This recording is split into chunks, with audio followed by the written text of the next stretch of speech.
I canceled my wedding after my mother-in-law tried to change the guest list. I'm a 29-year-old woman, and I've been with my Emil for 3 years.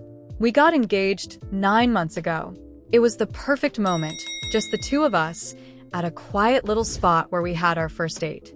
After that, we started planning a wedding that would match that vibe, small, personal, around 50 guests, close friends, and family. We didn't want anything flashy, just something that felt like us. Emil is pretty close to his parents, and they've always been a big part of his life. His mom, especially, has a strong personality, always getting involved in every family decision. I don't have that same kind of closeness with my family. Things have always been a bit strained between us, but we keep it civil. So it wasn't too surprising when Emil's mom wanted to get involved in our wedding planning. At first, it seemed like she just wanted to help. She offered to cover the cost of the venue, which we thought was generous. Weddings are expensive, so having one less thing to worry about was great. Or at least that's what we thought. Not long after she offered, Emil's mom started making little suggestions. She mentioned how it might be nice to invite a few of her business associates to the wedding, people we didn't even know. Emil and I brushed it off at first, thinking she was just trying to be helpful. We figured she'd drop it if we didn't make a big deal out of it. But then, without telling us, she went ahead and booked a different venue altogether. And not just any venue, a much fancier place than what we'd originally chosen. Our plan was for something cozy and laid back, but this new venue was all about grand halls, chandeliers, and marble floors. She told us she thought our first choice was too modest for such a special occasion.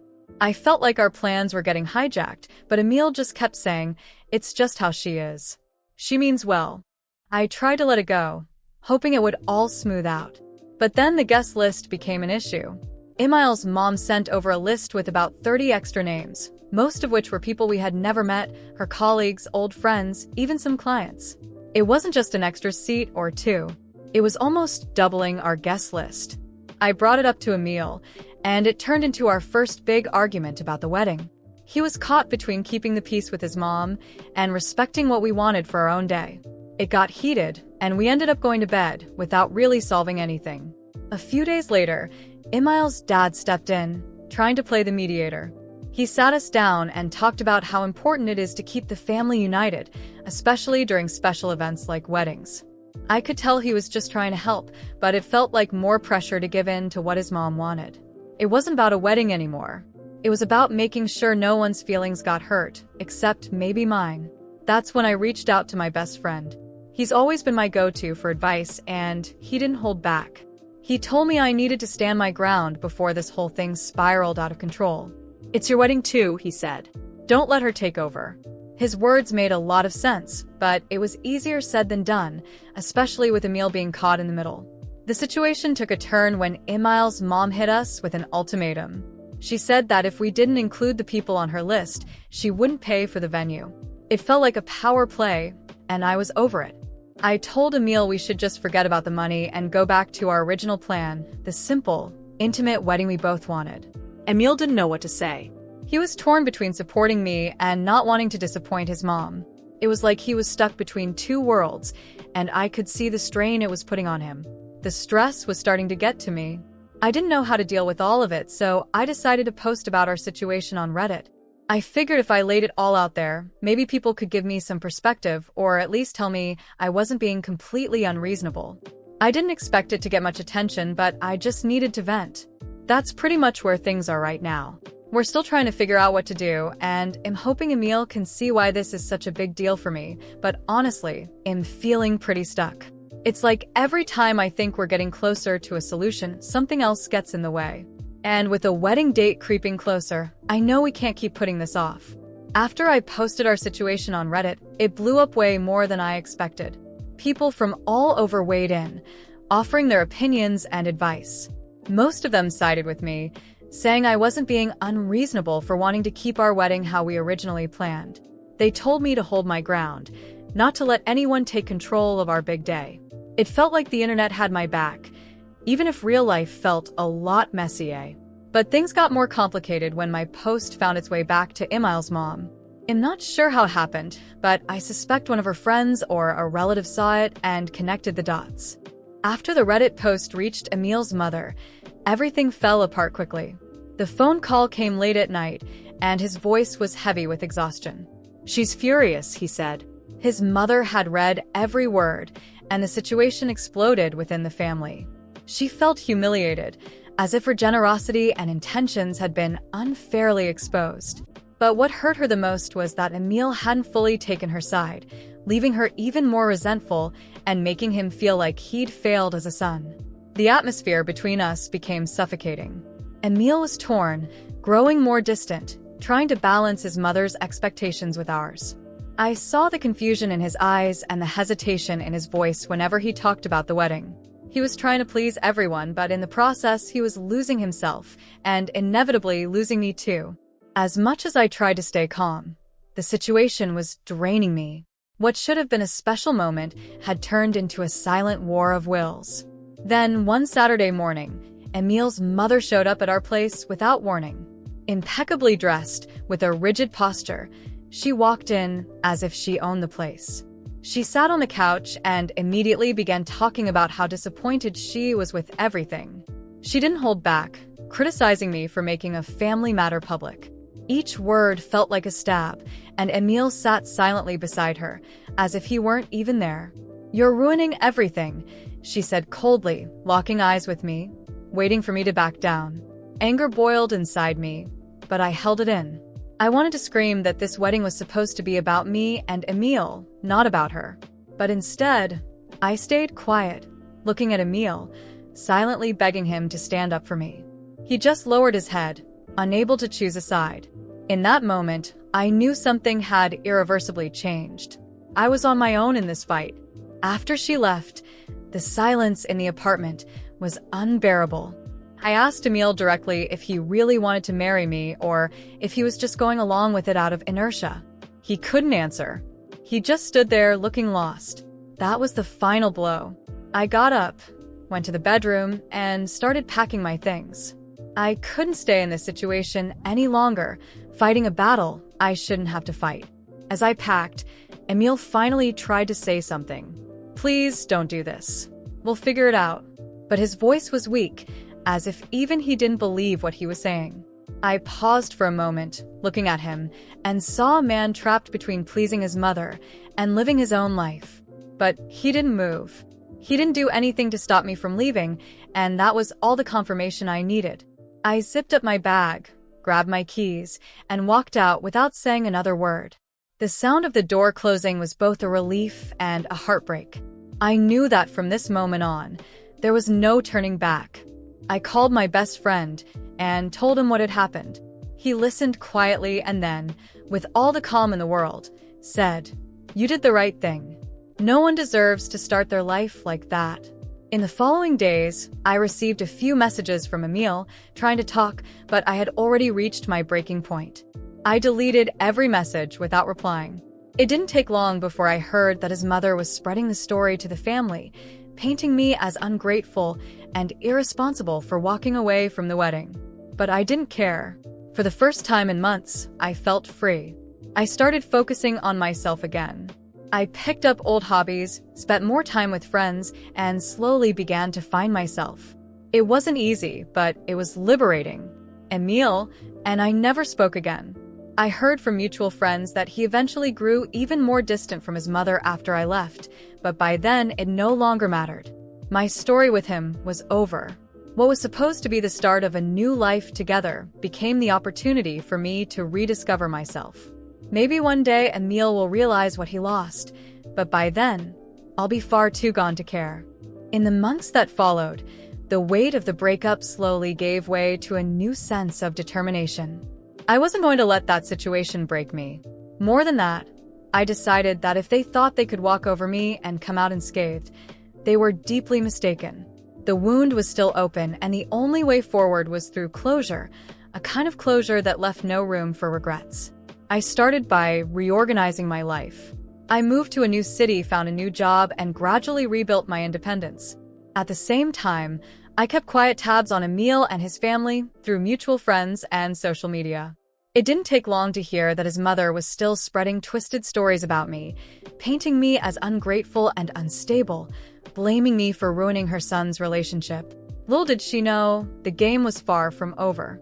Then I heard a rumor. Emil was engaged to another woman named Sophie. They had met only a few months after I left.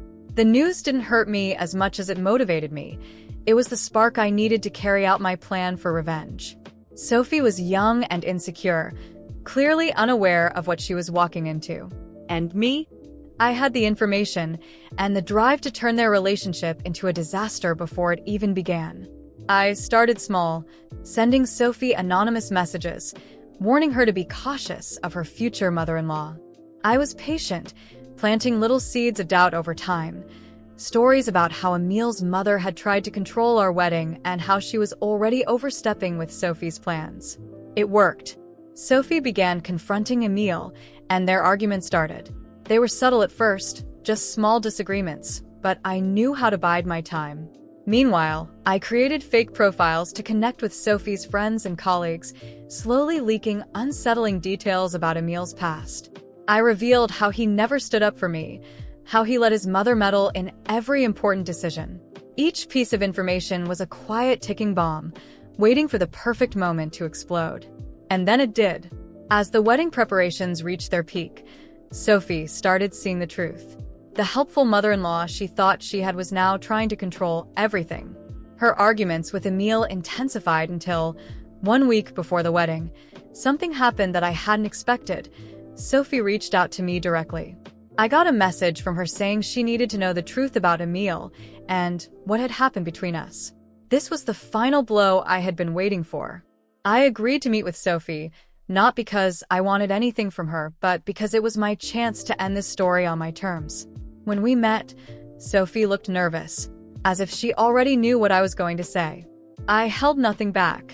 I told her everything, every manipulation from Emil's mother, every moment he stood by in silence when I needed him the most. I explained that she was on the verge of living the same nightmare I had gone through. She listened in silence, and when I finished, I could see in her eyes that something had shifted. 3 days later, I heard the wedding was off. There wasn't a formal announcement, but the news spread quickly through Emil's social circles. He tried to contact me one last time, but I didn't answer. There was nothing left to say. Sophie moved on, and I knew she had escaped what could have been a lifetime of control and manipulation.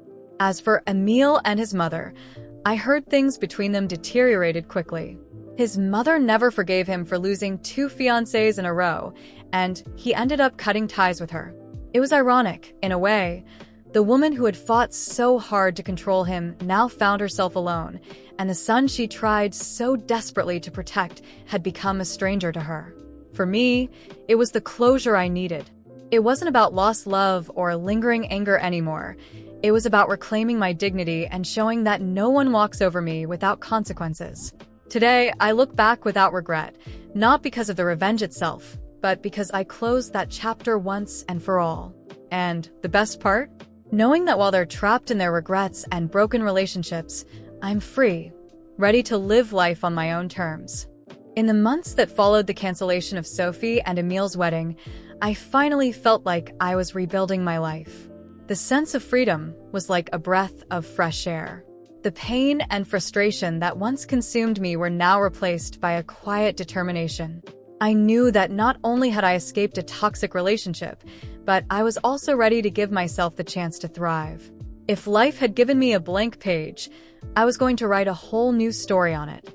With more time and energy, I decided to invest in an old dream, starting my own event planning business. I had always had a natural talent for organizing and creating unique experiences, and ironically, the chaos of my canceled wedding gave me the push I needed to pursue that career. I started small, organizing events for friends and colleagues, and soon my reputation began to grow. At first, it was tough. I had to learn about management, marketing, and finances from scratch, but I had never been more motivated. Every contract I secured felt like a personal victory, proof that I could build something on my own, without relying on anyone. Within months, the business began to thrive. Referrals started pouring in, and suddenly my calendar was packed with weddings, parties, and corporate events. Each success was a reminder that I had made the right choice by walking away from Emil and his family. Meanwhile, I heard from mutual friends that things weren't going well for Emil and his mother. Their relationship had never recovered. Sophie had moved on, and from what I gathered, she was much better off without him. His mother, once a powerful and controlling figure, was now increasingly isolated. It seemed that all the control she tried to exert over her son's life had only succeeded in driving him further away. Then, something unexpected happened. One of my clients turned out to be a friend of Sophie's. During a meeting to discuss her event, I casually mentioned that I knew Emil. Her reaction was one of surprise, but instead of awkwardness, she smiled and said, "You dodged a bullet." And so did I. We laughed together, and in that moment, I felt a deep sense of peace, as if all the pain and frustration from the past were finally behind me. Over time, my business grew so much that I started hiring staff. What began as a small personal project evolved into a thriving franchise. I opened offices in multiple cities, and my name became a go-to in the event planning industry. I was living a life I never imagined, with financial independence and a strong network of friends and colleagues who genuinely supported me. Then one day, I received an unexpected email. It was from Emil. He apologized for everything and asked to meet and talk. I deleted the email without responding. There was nothing left to say. I had moved on, and the life I built was proof that I didn't need any explanation or apology from him. As the years went by, I started giving talks on overcoming adversity and entrepreneurship. People loved hearing how a tough situation could become the starting point for something incredible. I didn't hide my past. Instead, I turned it into a powerful lesson about the importance of prioritizing yourself and never settling for less than you deserve. Today, when I look back, I see that everything happened exactly as it should have. Not only did I escape a life that would have suffocated me, but I also built something extraordinary from the wreckage. Emil and his mother? They became nothing more than a footnote in the story of my life. While they were stuck in a cycle of regrets and poor choices, I was living fully, following my dreams and setting my own rules. And the best part? Knowing that every one of my achievements is proof that the best revenge is success.